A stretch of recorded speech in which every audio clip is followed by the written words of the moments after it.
De retour sur le plateau de votre quotidienne et week-end, c'est tous les jours à midi, 18h, 23h sur une seule chaîne. La numéro 23 de votre satellite Éclair TV. On vous parle un petit peu de tout ce qui se passe en Guadeloupe. Et bien sûr, on vous présente les forces vives de l'île. Et bien sûr, comme on adore la musique, eh bien, on reçoit des artistes, surtout lorsqu'ils sont productifs. J'ai reçu un qui est arrivé il n'y a pas longtemps, c'est-à-dire à peu près il y a 4 ans, et qui m'a dit, tu verras, l'île va m'inspirer comme jamais. Eh bien aujourd'hui, il va nous expliquer, il va nous dire si l'île l'a inspiré. J'ai l'honneur de recevoir Kenzie Once Again, Kanfé.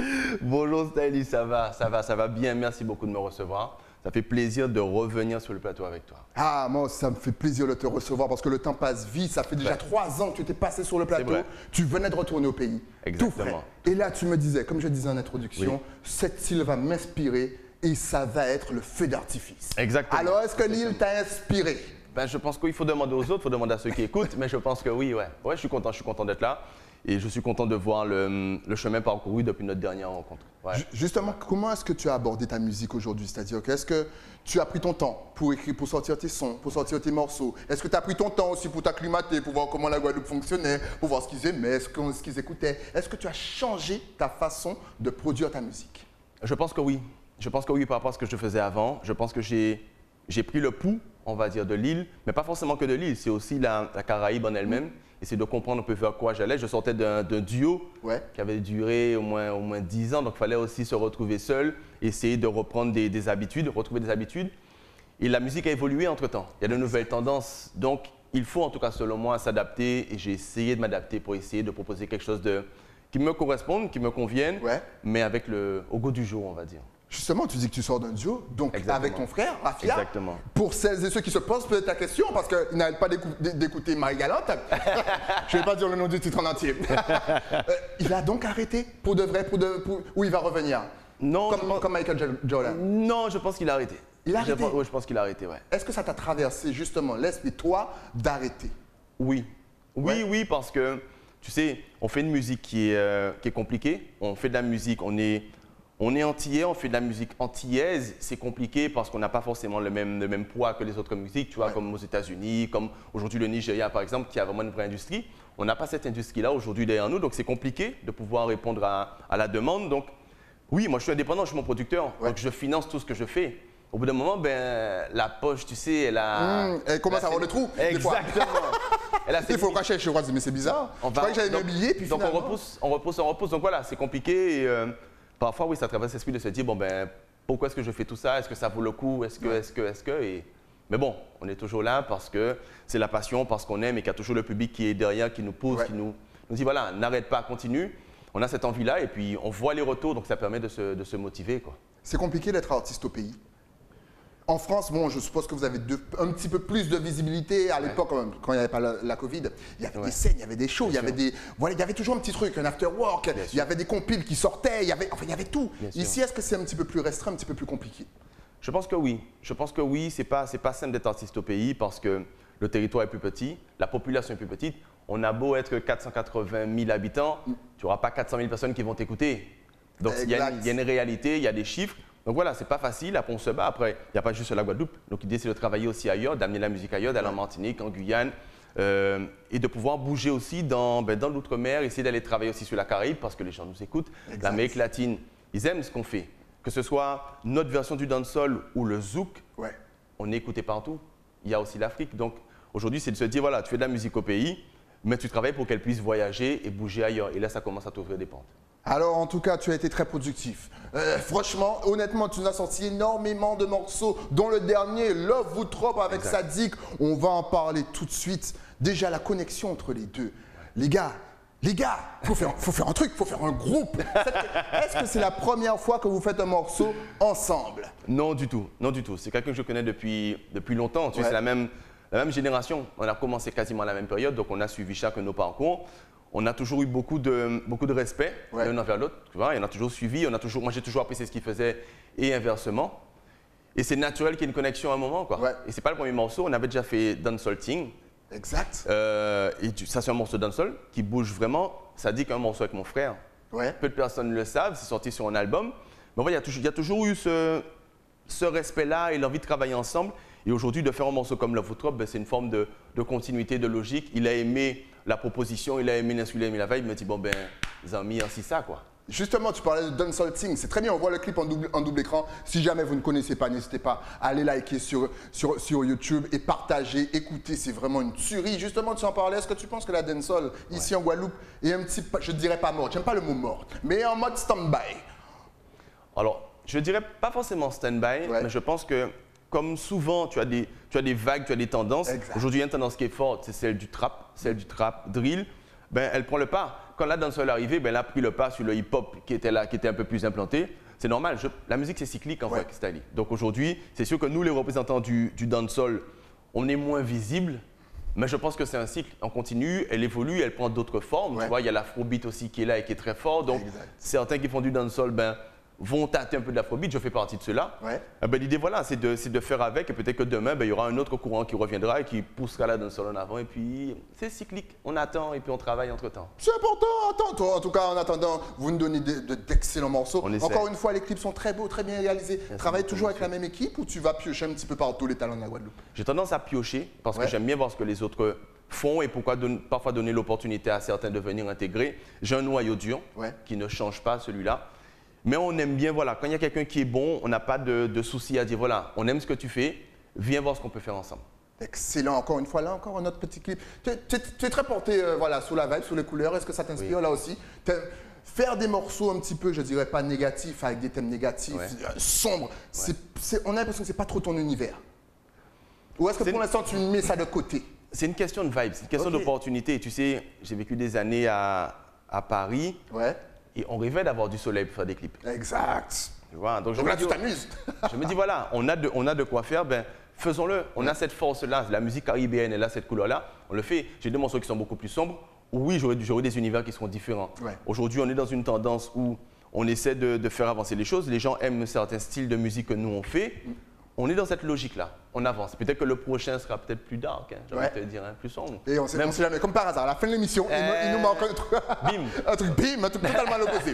Exactement. Justement, on voit que depuis ton retour aussi, tu t'es pas mal impliqué dans les faits de société qui touchent la Guadeloupe.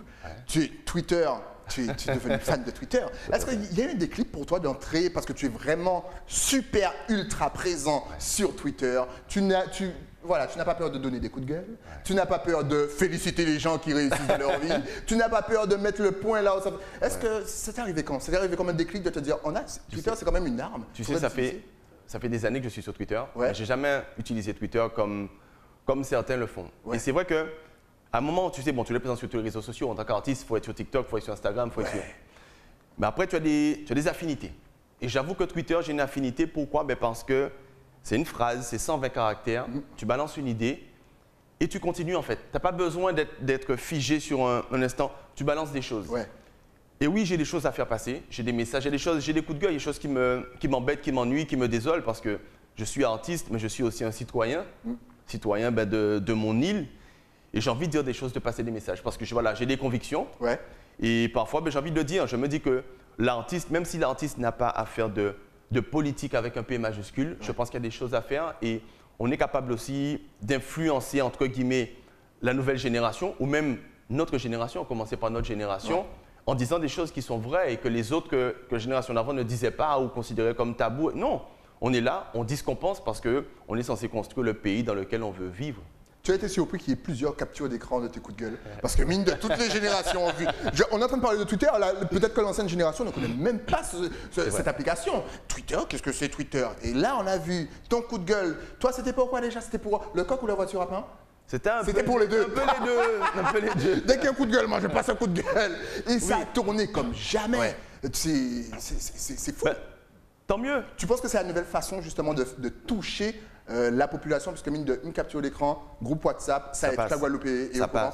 Tu sais, mon constat, c'est qu'il fut un temps, quand on faisait de la musique, on passait nos messages dans les chansons. Je me rends compte qu'aujourd'hui, c'est beaucoup moins présent. Tu vois, on a beaucoup moins de chansons à texte, on va dire, où les artistes vont essayer d'être militants quelque part. Il y en a de par le monde, mais chez nous, en tout cas, un peu moins. S'il y a moyen de toujours passer ces messages, l'essentiel, c'est que le message y passe. Donc, si on peut le faire passer via les réseaux sociaux, tant mieux. Donc, je parle de ça. J'ai parlé récemment de Saint-Vincent, des Grenadines. Il y a des choses qui se passent. Il y a une association qui met en place des choses pour pouvoir aider. Je relais. Tu vois ce que je veux dire? J'essaie d'être présent là où, en tout cas, ça me touche, ça me parle. Et puis on avance. Il a même tapé sous Cohen, là, le nutritionniste. Ouais, il ne fallait pas appeler Henri Joseph le gala. Vous avez appelé le gala. Kenzie va tomber dans votre chou, monsieur. C'est une question de... C'était logique. Donc, donc vous n'êtes pas à l'abri. Que vous soyez en France, en Suisse ou en Londres, il y a Twitter et Kenzie est dessus. Love vous trop, justement, encore une fois, parce que ce morceau, il est excellent. Merci. Ce morceau était... Tu as un H24 pour écrire un son comme ça? Moi, quand j'ai entendu le son, je suis allé me mettre en couple. 4 jours après, j'ai cassé pour pouvoir bien écouter le son. Le son est magnifique. Vous l'avez écrit en combien de temps? Merci beaucoup, Stylie. Alors, on l'a écrit chacun de son côté. Ok. J'avais déjà, pour te dire la petite histoire, j'avais déjà une vibe, donc le refrain, qui ressemblait pas vraiment à ça à l'époque. Et du coup, j'ai cherché une instru qui allait. J'ai dû passer 3 instrus, ça ne fonctionnait pas. J'avais toujours la cappella. J'ai envoyé un compositeur qui s'appelle Scandalize, qui est vraiment très, très, très bon. Et qui m'a proposé ça, en fait, la version qu'on en a aujourd'hui, un mélange d'acoustique et de rythmique, un peu dancehall, un peu afro. Et puis j'ai envoyé à Sadik. Sadik, ben, tout de suite, a eu la vibe sur le refrain parce que ça lui a parlé, il a écrit, on se retrouve en studio, bim, c'est l'alchimie parce que le morceau nous plaît, le morceau nous parle et qu'on a l'habitude. Il y a des formes il y a des réflexes, en fait. Et puis ça vient. Après, la thématique, elle parle à énormément de personnes. Forcément. Tu vois, en tout cas, moi, j'aime ça. C'est-à-dire que au-delà de, le thème de l'amour, moi j'aime bien les relations hommes-femmes. Au-delà de l'amour, c'est les relations hommes-femmes et j'aime bien essayer de décortiquer et montrer ça, quoi. Nous sommes des hommes et parfois, oui, hommes ou femmes, on a tendance on aime l'autre, mais on en fait trop des fois. Et à force d'en faire, ben, on fait mal. Voilà. Et on essaie, j'essaie de décortiquer ça et de permettre à certains qui sont dans la situation de trouver les mots des fois qu'ils n'ont pas pour passer, quoi. Mais ce qui est bien, c'est que tu me dis que vous avez écrit ça vraiment chacun de votre côté, mais je trouve que vous nous avez pas manqué de respect. C'est-à-dire que souvent, voilà, il y a des featuring, mais on sent que le featuring est là pour faire un featuring. Les lyrics, on n'a pas dit que c'est mauvais, mais voilà, il y a certaines personnes qui sont là depuis longtemps et qui, voilà, c'est du facile. Là, les gars, lyricalement parlant, est-ce que vous êtes parlé et vous vous êtes dit non, il faut vraiment que le public soit content des lyrics parce qu'on sent des lyrics travaillés, c'est enchaîné, ça coule tout seul, ça s'entremêle. Il y a vraiment eu un travail derrière. Est-ce que vous teniez absolument à ça, qu'on ressente un travail lyrical derrière? Oui, il y a de ça, mais j'ai envie de te dire, ça dit que c'est quelqu'un qui aime écrire, qui sait écrire. Et tout simplement, moi, quand je vais faire un feat avec Sadik, je me dis, bon ben, il faut que je sois à la hauteur de ce qu'il va proposer. Je sais qu'il va proposer quelque chose de bien. Et inversement, il y a un côté, en fait, il y a une forme de compétition saine entre nous. Et il faut sortir le meilleur couplet, quoi. Et derrière, le public en profite. Mais pour nous-mêmes, on a envie de faire quelque chose de bien, de qualitatif, tout simplement. Et à chaque fois qu'on fait un morceau. En tout cas, continuez. Nous, on en veut d'autres. Justement, tu as parlé de public. Est-ce que justement, ça a été compliqué la période? Bon, là, on ne peut plus rien faire. Mais quand même, on a une petite période où il y avait les live restaurants pour manger puis vous voir sur scène. Ça a été compliqué pour vous en tant qu'artiste puisque, en plus, dancehall, vous aimez sauter, bouger, faire danser la foule. Et là, vous étiez un petit peu, censuré. Comment est-ce que tu as vécu ça, toi, de ton côté? Est-ce que tu as pris quand même le bien de pouvoir chanter, même s'il fallait se restreindre, ou est-ce que ça t'a saoulé? Non, non. En fait, je considère avoir eu de la chance parce que j'ai fait partie de ceux qui ont pu faire quelques lives. Tu vois, on est passé à Galley Beach, on est passé à l'Appart, on est passé à la Brasserie Pop, etc. On a eu la chance de pouvoir le faire parce que tout le monde n'a pas forcément cette opportunité, donc on est content. Après, c'est entre guillemets mal pour un bien. Ça a permis aussi de développer des réseaux sociaux, ça a permis d'accélérer sur le live stream, ça a permis de se rapprocher de la communauté. Donc, il y a des choses qu'on a pu faire, qu'on a pu développer à travers cette période qui est difficile. Mais oui, à un moment donné, on se dit, il faut que ça s'arrête parce qu'on a envie de retrouver le public, d'aller proposer des choses, de défendre nos titres, de pouvoir amener nos morceaux beaucoup plus loin, de voyager, parce qu'on se rend compte que ce qui est intéressant avec les réseaux, c'est qu'on arrive à toucher une population qui est beaucoup plus loin. Et ces gens-là ont envie de nous voir. Donc maintenant, c'est à nous de prendre un billet, d'aller les voir. Donc, on a fait beaucoup de choses, mais je pense qu'il est temps de monter sur scène et d'aller à la rencontre du public. Oui, il est temps de terminer avec cette histoire de restriction. Je pense. Justement, tu dis que la musique voyage, on le sait, bien sûr, on a écouté partout, que ce soit en Suisse, à Londres. Quel a été le retour d'un pays qui t'a le plus surpris? Est-ce que par exemple, la Thaïlande, on t'envoie un message, oh, j'écoute votre musique. Il y a un pays qui t'a surpris, le retour de quelqu'un que tu as... J'ai des retours de partout. J'ai beaucoup de retours du côté de l'outre-mer. Donc, en fait, l'outre-mer, du côté vraiment Océanie, on va dire. Et je me retrouve avec, des retours d'Afrique. Je vois que, tu sais, on regarde les statistiques par rapport à nos streams, par rapport à nos vues. En Amérique du Sud, ça bouge. On voit, tu vois, moi je me rends compte que j'ai une communauté, j'ai des pays comme le Pérou, comme la Colombie, où tu vois que les gens écoutent, et ce n'est pas juste une fois par hasard, ils écoutent, ils réécoutent. Tu vois certains qui like et qui reviennent. Alors, parfois, ils ne comprennent pas, donc ils se retrouvent des fois à traduire. Moi, je me retrouve des fois à traduire, etc., en français ou en anglais. Ben, ce que ça veut dire, parce qu'on chante en créole le plus souvent. Donc, on arrive quand même à se dire qu'il y a une population à l'étranger qui s'intéresse à la rythmique, qui aime ce qu'on fait. J'ai eu l'occasion d'avoir des morceaux qui étaient joués au Japon. Ouais. Tu vois, des danseurs qui… Donc voilà, ça bouge un peu partout. Et on a hâte d'essayer d'aller à la rencontre de ce public, d'essayer de voir si on peut créer une vraie communauté là-bas et les intégrer dans notre famille, on va dire. Comment tu dis à nos artistes pour qu'ils puissent vraiment éclater à l'international? Qu'on voit vos noms, mais vraiment partout, dans les émissions, dans des shows, qu'on vous voit un petit peu comme Meryl sous Times Square, parce que vous avez du talent. Les artistes de France et compagnie vous écoutent, mais on ne voit pas vos noms comme on doit les voir. Donc, qu'est-ce qu'il manque? Est-ce que c'est le soutien du public? Est-ce que c'est la structure? C'est quoi? C'est un mix de beaucoup de choses. Ouais. Alors oui, le public doit continuer à nous pousser, doit mettre, entre guillemets, en priorité ces artistes et les pousser, surtout s'ils les aiment. Tu ne forces pas les gens, mais si tu aimes, si tu es fait de ta communauté, tu dois pousser ton artiste au maximum, comme d'autres le font. Donc ça, c'est côté public. On ne parle même pas du stream, parce qu'il faut streamer, on est d'accord, il faut streamer, il faut partager, c'est normal. D'ailleurs, il faut aussi qu'on soit organisé. C'est-à-dire que quand un ou deux Antillais arrivent à percer, ça ne suffit pas. Il faut qu'il y ait une communauté qui arrive. Aujourd'hui, quand tu vois l'impact de la musique nigérienne, que je prends souvent un exemple, tu as une communauté. Quand tu vois Wizkid arriver, tu as Davido derrière, tu as un tel, tu vois, tu as du monde qui arrive en fait, tu as une vraie communauté. Donc il faut aussi qu'on arrive à se positionner comme une vraie industrie, qu'on ait des gens qui acceptent et qui prennent le pari d'occuper des postes et des positions qui permettront de pousser la musique en avant, qu'on n'ait pas juste que des chanteurs, que des compositeurs. Il faut que les gens s'occupent de l'édition, de la distribution, peut-être de la mise en avant dans certains films, par exemple. Tu vois ce que je veux dire? Exact. Il faut créer en fait cette industrie qui demain va pouvoir mettre en avant la musique antillaise, comme c'est le cas pour toutes les industries de par le monde. C'est pas plus compliqué que ça. Bon, il faut arriver en masse. Vous avez entendu? Il faut arriver en masse. Donc, comment ça vous organiser? Tu as parlé de film. Est-ce que le métier de comédien peut te plaire? Parce qu'on voit que dans les clips, tu joues beaucoup beaucoup de rôles. C'est un petit peu ça. Et puis, mine de artiste, comédien, c'est un petit peu la même chose. Tu vois qu'on a énormément de courts-métrages, de longs-métrages qui sortent. On a des réalisateurs de talent. Exactement. Encore une fois, des comédiens. Est-ce que ça te tente? On ne sait jamais. Kenzie acteur, ça peut le faire. Avec plaisir, Stanley. J'aime beaucoup. C'est sûr que moi, quand je travaille mes clips, je me mets souvent, de toute façon, je suis le premier, je suis cascadeur, je fais tout ce qu'il y a à faire parce que j'aime ça. J'aime bien ce jeu-là par rapport à la caméra, j'aime bien passer justement ces émotions. Et oui, si demain j'ai une opportunité, mais avec grand plaisir. Pour moi, en fait, ça reste de l'artistique, ça reste de l'art. Et pour moi, il y a qu'un pas. C'est du texte, c'est de l'émotion, c'est transmettre des choses. Et oui, demain j'ai l'opportunité, j'irai à 200%. À 200%. Donc, cher réalisateur, il est là, il vous attend. Quels sont tes projets? Tu arrives à te projeter en 2021? Est-ce que tu as des projets, un album, plusieurs morceaux qui vont sortir, des featuring cachés? On ne sait jamais, peut-être avec un Africain, puisque depuis tout à l'heure, tu n'arrêtes pas de dire l'Afrique. On ne sait jamais, puis on adore le mix des deux, c'est génial. Bien sûr. Donc, est-ce que tu as des projets pour Beaucoup de 2021? choses. Je pense que ce sont les projets qui nous permettent justement de continuer d'avancer parce qu'on a tous des rêves. Oui, c'est compliqué, la situation est difficile, mais on arrive à se projeter. Beaucoup de singles à venir, pour répondre à ta question. On travaille effectivement pas mal de singles. On a le morceau qui sort avec Sadik, on est vraiment content.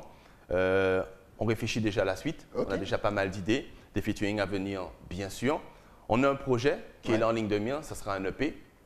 On n'a pas de date fixe parce qu'on essaie d'avancer, on prend le pouls, on essaie aussi de voir à quelle sauce on va être mangé, en vrai, parce qu'il faut pouvoir essayer de rentabiliser un peu ce qu'on fait, parce que la musique, c'est aussi ça. Exact. Donc voilà, on travaille sur beaucoup de choses, mais oui, il y a des singles à venir.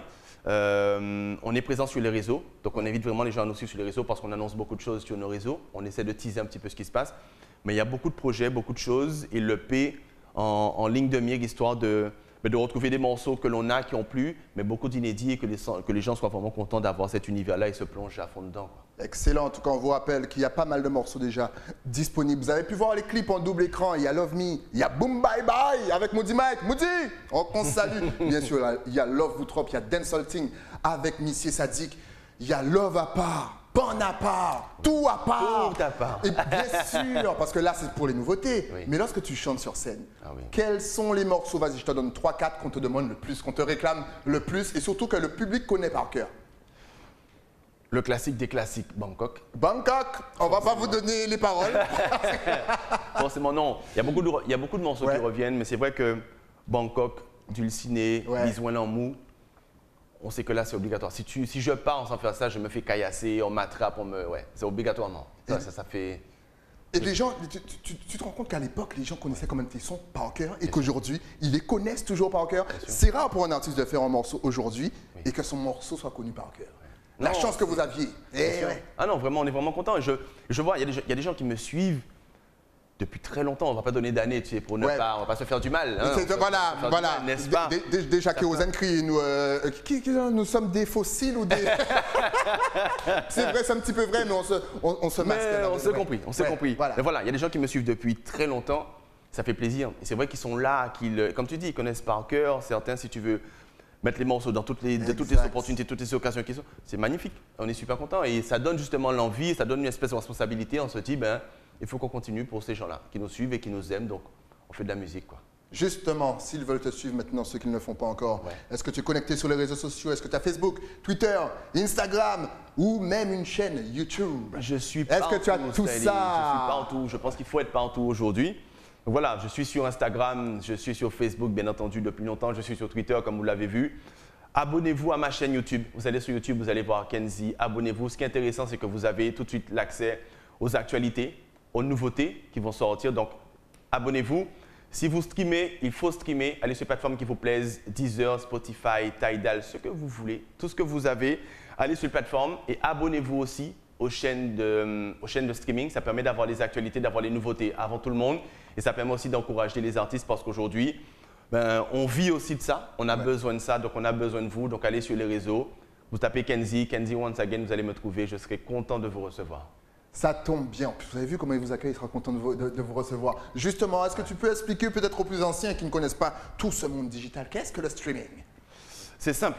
Avant, il fallait aller dans un supermarché, chez un disquaire pour acheter un CD, le fameux CD acheté pas gravé. Ça a évolué. Aujourd'hui, c'est devenu digital. C'est-à-dire que maintenant, plutôt que d'avoir plusieurs CD à trimballer, tout se passe sur Internet, tout simplement. Il y a des plateformes qu'on appelle des plateformes de streaming qui permettent d'écouter un morceau à volonté. Vous payez un abonnement, c'est comme les chaînes de sport par exemple, vous payez un abonnement, c'est 9,99 € par mois en moyenne et vous avez accès à un catalogue de musique qui est énorme dans le monde entier. Et à chaque fois que vous écoutez un morceau en ligne, vous aidez l'artiste, vous le financez l'artiste pour qu'il puisse vous faire d'autres morceaux, d'autres albums. C'est aussi une façon de soutenir l'artiste et de pouvoir écouter le morceau quand vous voulez, où vous voulez, sans avoir à trimballer les fameux disques, porte-CD, etc., etc. Tout est dans le téléphone, c'est beaucoup plus simple, beaucoup plus facile. Le streaming, c'est l'avenir. Oh là là, comment il a bien expliqué ça, c'est excellent. En tout cas, merci d'être passé sur le plateau de KNF pour nous parler de ton actualité, bien sûr, de tes coups de gueule aussi sur Twitter. Dès qu'il y a une nouveauté, tu repasses, dès que tu joues dans un film, dès que le P est sorti, dès qu'il y a un nouveau single, tu repasses. Et bien sûr, je vous invite à aller écouter Love Vous Trop avec Missy Sadiq. Ce morceau est une tuerie, tout simplement. Merci à toi et je te dis à très vite. À très bientôt, Styling. Nous, on se retrouve déjà demain, oui, pour un nouveau numéro de KNF. Juste le temps pour moi de remercier mes partenaires. Déjà celui qui m'habille, l'écrin, et oui, de la tête aux pieds, mais pour ça, il faut descendre à Basse-Terre. Et puis, bien sûr, Florence Gisors qui me coiffe comme personne. Je vous donne rendez-vous demain, toujours sur Éclair TV. À demain.